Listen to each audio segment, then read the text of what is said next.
Hello दोस्तों, प्रणाम। श्री लट्टू गोपाल अवधी भाषा पे एक लालानवा गीत गावे जाते हैं। आपको कैसे लगे लाइक करना, कमेंट करना, शेयर करना, लाइक बटन दबाना मत भूलना। जय हिंद।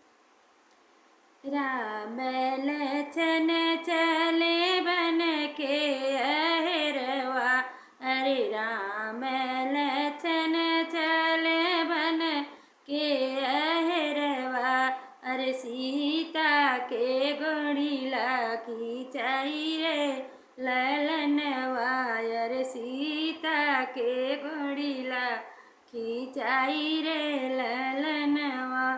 जोगिया भेल से धई के आए सी रमणवा, अरे जोगिया भेल से धई के आए सी रमण, आयर हेऊ भिखरिया के भिखिरे ललनवा, अरे देऊ भिखरिया के भिखिरे ललनवा।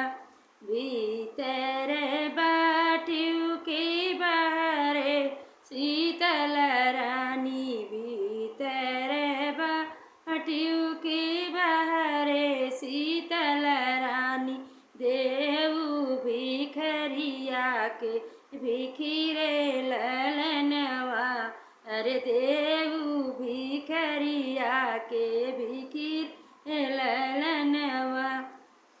भीतरा से निकली है मन जनक दुलारी, अरे भीतरा से निकली है जनक दुलारी, अरे देखई भिखरिया दुअरवा पेठा दुअरवा पेठाड़ी, अरे देऊ भिखरिया के भिखिरे ललनवा।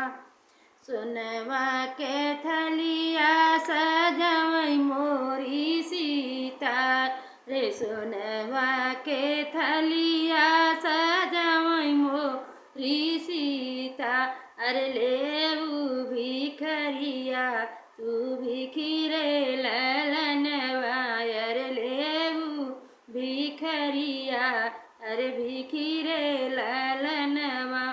गोड़िला बहर होई के दे तू मोरी सीता, अरे गोड़िला बहर होई के देऊ मोरी सीता, अरे तबले भई भिखिया तोहार रे ललनवा, अरे तबले भई भिखिया तोहार रे ललनवा।